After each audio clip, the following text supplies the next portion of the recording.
कि जब भी कोई स्टूडेंट चाहता है कि वो पढ़ाई के लिए किसी बाहर के मुल्क में चला जाए तो उसको सिर्फ दो चीज़ों की ज़रूरत होती है।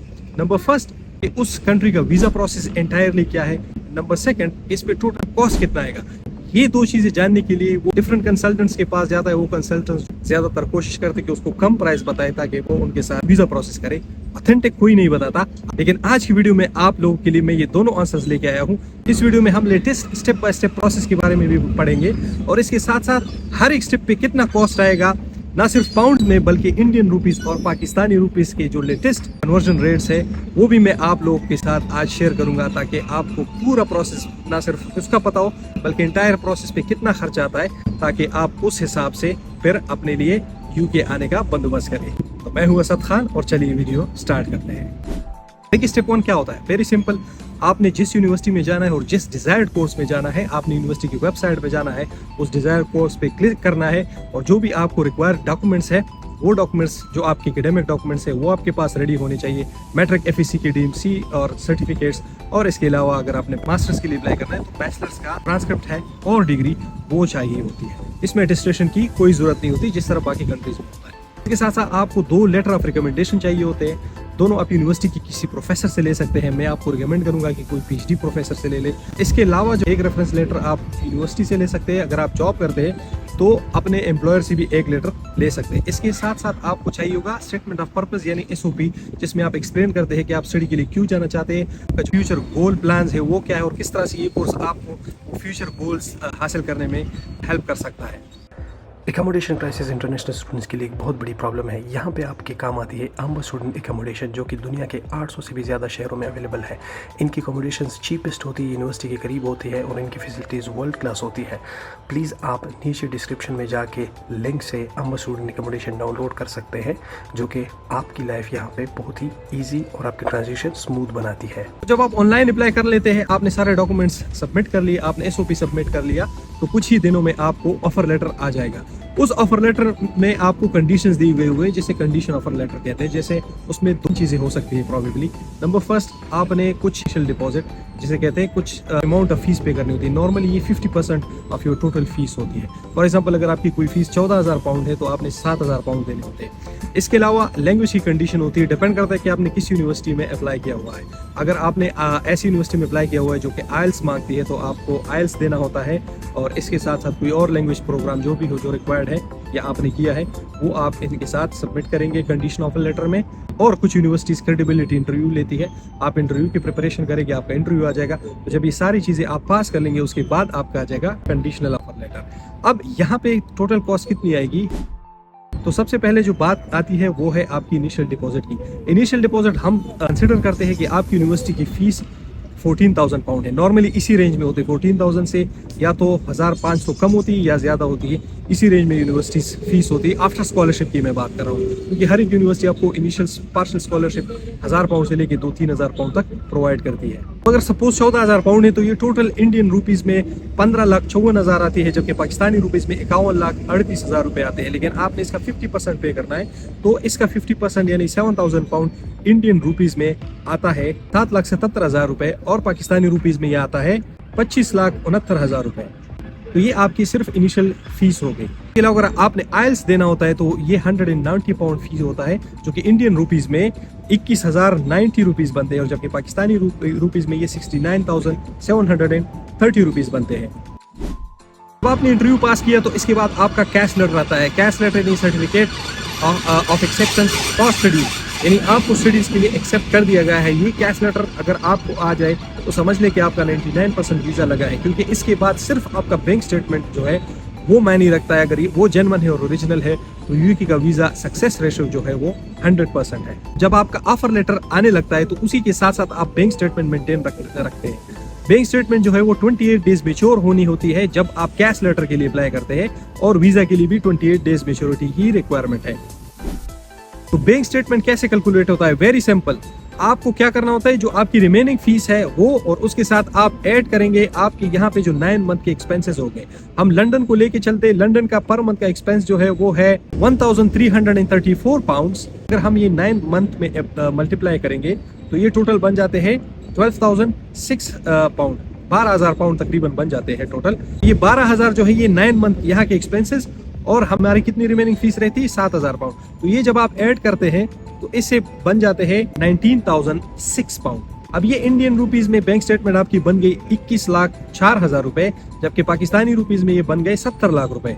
तो मैं सजेस्ट करूंगा कि चूंकि ये पाउंड्स के रेट फ्लक्चुएट होते रहता है, ऊपर नीचे जाते रहते हैं, तो उससे बचने के लिए आप ये करें कि अगर कोई इंडियन स्टूडेंट है तो वो कम से कम 23 लाख रुपए रखे बैंक स्टेटमेंट में, और अगर कोई पाकिस्तानी स्टूडेंट है तो वो 75 लाख से 80 लाख रुपए रख सकता है। अब इसके साथ साथ आपने टीबी टेस्ट भी देनी होती है। टीबी टेस्ट की जो फीस है वो 50 पाउंड है। इंडियन रुपीज में 5,550 आती है, जबकि पाकिस्तानी रुपीज में ये 18,350 रुपीज आती है।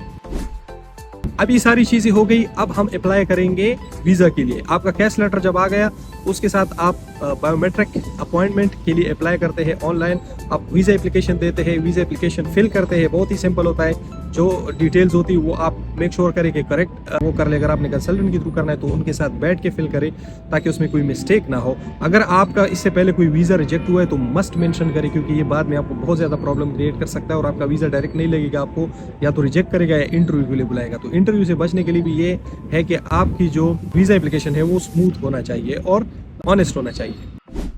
यहाँ पे आपकी दो चीजों की कास्ट आती है। एक है वीजा फीस जो कि 490 पाउंड है। अब ये 490 पाउंड इंडियन रुपीस में 54,390 बनते हैं, जबकि पाकिस्तानी रुपीस में ये 1,79,830 रुपए बनती है। एक वीजा फीस आपकी हो गई, और दूसरी होती है इमिग्रेशन हेल्थ सरचार्ज या IHS, यानी जो मेडिकल की फीस है। तो ये जो पर ईयर है ये आज इस साल बढ़ गई है। ये 776 पाउंड है, जो कि इंडियन रुपीस में एक साल का 86,136 आता है, जबकि पाकिस्तानी रुपीस में ये 2,84,792 आता है। लेकिन चूंकि आप मास्टर्स के लिए जब जाते हैं तो हम एज्यूम करते हैं ये 16 से 18 महीने का आपका वीज़ा होता है, तो इसकी IHS फीस थोड़ी ज़्यादा होती है, और हम कम नहीं कंसिडर करते 16 मंथ का, हम सपोज करते हैं 18 मंथ का है। तो 18 मंथ का अगर IHS फी आपका आ जाता है 1164 पाउंड, जो कि इंडियन रुपीज़ में 1,29,000 रुपये बनते हैं, जबकि पाकिस्तानी रुपीज़ में 4,28,000 रुपये बनते हैं। अब यहाँ पे बैचलर वालों के लिए ये है कि ये जो 1164 है इनके साथ तकरीबन 1,500 पाउंड्स जो है वो और ऐड करेंगे, क्योंकि उनका वीज़ा जो है वो 3 साल या 3 साल से थोड़ा ज़्यादा होता है। तो इंडियन रुपीज़ में आप कंसिडर कर लेंगे 1.5 लाख रुपए, पाकिस्तानी रुपीज़ में आप 5 लाख और भी ऐड कर सकते हैं इसमें। आपने IHS फीस जमा कर दिया, इसके अलावा आपने वीज़ा फीस जमा कर दिया। अब आपकी आती है बायोमेट्रिक अपॉइंटमेंट। जब आप बायोमेट्रिक के लिए जाते हैं आपके पास होना चाहिए आपका पासपोर्ट, आपका कैश लेटर मस्ट होता है। कैश लेटर पे एक नंबर होता है, उस नंबर के बेस पे आप वीजा के लिए अप्लाई करते हैं, वो वीजा में मस्ट चाहिए होता है। कैश लेटर जब आपको मिले आप उसको 2-3 दफा पढ़ें कि उसमें मिस्टेक ना हो, क्योंकि अगर उसमें मिस्टेक हो तो आपका वीजा रिजेक्ट हो सकता है। सपोज अगर उसमें जो फीस आपने पे की है वो कम लिखी गई हो तो आपका बैंक स्टेटमेंट ऑटोमेटिकली कम हो जाता है, और उधर जो है वो बैंक स्टेटमेंट उनके पास कम पहुंचता है, तो आपका बैंक स्टेटमेंट रिजेक्ट हो सकता है। या जैसे आपको स्कॉलरशिप दी गई है 3-4 हज़ार पाउंड की, 1000 पाउंड की, जितनी भी है वो मेंशन नहीं है, तो ये सारी चीज़ें देख लिया करें। मेरा कैश लेटर भी इसी तरह आया था, उसमें 1,000 पाउंड की फीस जो मुझे 2 स्कॉलरशिप मिली थी, 1,000 की 2,500 पाउंड की। तो आई थिंक 1,000 पाउंड वाली मेंशन थी, लेकिन 2,500 पाउंड वाली मेंशन नहीं थी। अगर मैं उसको दोबारा रीचेकिंग के लिए नहीं भेजता और नया कैश लेटर मुझे ना आता तो शायद मेरा वीज़ा रिजेक्ट हो जाता, क्योंकि उस हिसाब से फिर मेरा बैंक स्टेटमेंट कम आ रहा था। वहाँ पे आपके फिंगरप्रिंट्स लिए जाते हैं, आप पिक्चर ली जाती है और आपसे साइन लिया जाता है। अब वहाँ पे आपका पासपोर्ट भी ले लिया जाता है, लेकिन आप अपने साथ अपने सारे डॉक्यूमेंट्स लेके जाए ताकि वो उधर ही स्कैन करे VFS में। आप अपने घर से भी स्कैन कर सकते हैं अगर आपके पास स्कैनर हो, नहीं तो वो भी अपना सर्विस प्रोवाइड करते हैं, वो कुछ पैसे चार्ज करके। मिसलेनियस एक्सपेंसेस अगर आप इधर उधर जाए आप कितने भी लग सकते हैं। इंडियन रुपीज़ में आपके 10,000 लग सकते हैं, पाकिस्तानी रुपीज़ में 50-60 हज़ार लग सकते हैं। इसके अलावा कंसल्टेंट आपसे फीस चार्ज कर सकता है अगर आप कंसल्टेंट की थ्रू करते हैं। इंडिया में नॉर्मली 10 से 20 हज़ार होता है, पाकिस्तान में 20 से 50 हज़ार रुपये होते हैं, लेकिन नॉर्मली जो हाई लेवल के कंसल्टेंट्स होते हैं वो आपसे फीस चार्ज नहीं करते। जब आप वीज़ा के लिए अप्लाई करते हैं तो नॉर्मली जो आपका स्टैंडर्ड वीज़ा है वो 21 वर्किंग डेज में या 3 वीक्स का वो आपसे कहते हैं कि टोटल 4 हफ्ते बनते हैं, तो 4 हफ्ते में वीज़ा आता है। अब आजकल जो है वो fortunately not straight forward email आता है इंडियन और पाकिस्तानी स्टूडेंट्स को, लेकिन पाकिस्तानी स्टूडेंट्स को बहुत ज़्यादा आता है। उसकी वजह ये है कि मैंने खुद यहाँ पे देखे हैं हज़ारों स्टूडेंट जो है वो फेक डॉक्यूमेंट्स पे आए हैं, फेक बैंक स्टेटमेंट्स पे आए हैं अनफॉर्चुनेटली, इसलिए उन्होंने जो है वो रिस्ट्रिक्शंस बढ़ा दी है। तो अब अगर आपको NSF ईमेल आता है तो घबराने की कोई जरूरत नहीं, सबको आता है। उसका जो तरीका है कि आप NSF से कैसे बच सकते हैं या NSF आपको कैसे नुकसान ना पहुंचाए, वो मैं आगे इस वीडियो में एक्सप्लेन करूंगा। टोटल कॉस्ट की बात की जाए तो 1500 पाउंड इंडिया से आपकी टोटल कॉस्ट पे आती है, जबकि पाकिस्तान से आपके टोटल जो है वो बनते हैं। याद रखिए कि जो बाकी की रिमेनिंग फीस है आपकी 50% यानी है वो इंडियन रुपीज में और पाकिस्तानी रुपीज में एक वो आपने फिर यहाँ पे आके पे करनी होती है। डिपेंड करता है कि कौन सी यूनिवर्सिटी है। कुछ यूनिवर्सिटी यहाँ पे भी आपसे 20 to 30% मजीद फीस एनरोलमेंट की मांगते हैं, जैसे कुछ यूनिवर्सिटी 6 मंथ्स या 9 मंथ्स के अंदर अंदर ही बाकी सारी फीस आपसे कलेक्ट करती है। तो याद रखें कि जो बाकी रिमेनिंग की फीस है वो यहाँ पे आपने और मजीद पे करनी होती है। यहाँ पे मैं आपको कुछ टिप्स बताऊंगा कि कैसे आप अपनी वीजा प्रोसेस स्मूथ और इजीली और सक्सेसफुल बना सकते हैं। जो इंपॉर्टेंट चीज है, स्टार्ट अर्ली। आपको पहले से ही स्टार्ट करना चाहिए। जितना आप पहले स्टार्ट करेंगे उतना आपके पास ज्यादा टाइम होगा। तो इसलिए मैं कहता हूँ कि अगर आप जल्दी से स्टार्ट करेंगे तो अगर आपको NSF ईमेल भी आ जाए तो आप आराम से मजीद आपके पास 1 से 2 महीने होता है और आप रिलैक्स चिल आप उसका वेट कर सकते हैं। Number 2, double check your documents. हमेशा डॉक्यूमेंट्स और जो आप वीजा एप्लीकेशन चेक करते हैं वो डबल चेक करें कि आपने जो डॉक्यूमेंट्स है वो सारे प्रोवाइड कर दिए हैं, क्योंकि नॉर्मली ऐसा होता है कि जब आप वीजा एप्लीकेशन करते हैं तो आपको फिर ईमेल आ जाती है से फर्दर डॉक्यूमेंटेशन मांगते हैं। या तो सपोज आपने TB टेस्ट नहीं ऐड किया होता, या आपसे IELTS रह गया होता है, या आपने बैंक स्टेटमेंट नहीं किया था, या प्रिंट जो है वो खराब होती है। तो ये सारी चीजों का ख्याल रखना है। Number 3, financial proof. Make sure कि जो बैंक स्टेटमेंट आप दे रहे हैं वो 28 दिन की मैच्योर हो और उसके साथ साथ फ्रेश बैंक स्टेटमेंट निकाली हो। ज्यादा पुरानी ना हो, 10-15 दिन तक पुरानी भी चलेगी, कोई बात नहीं, लेकिन इतनी ज्यादा पुरानी नहीं होनी चाहिए। नॉर्मली हम 2-3 दिन से ज्यादा पुरानी नहीं डालते, लेकिन बैंक स्टेटमेंट जो है वो कंप्लीट होना चाहिए, यानी उसमें कमी नहीं होनी चाहिए। ज्यादा पैसे हो कोई मसला नहीं। और कोशिश करें कि जो बैंक में पैसे रखे आप उससे मजीद पैसे ना उनमें ऐड करें ना निकालें, क्योंकि फिर वो उनको लगता है कि ये पैसे कोई और रख रहा है, ये क्यों इसमें से ऐड कर रहा है, क्यों निकाल रहा है, ये कोई बिजनेस कर रहा है यहाँ पे या क्या है। नंबर 4 पॉइंट, लिविंग एक्सपेंसेस है। लिविंग एक्सपेंसेस लंदन के मैंने हिसाब किए हैं 1334 पाउंड। जो आउटर लंदन है वो 1100 से कम है, 1000 समथिंग है।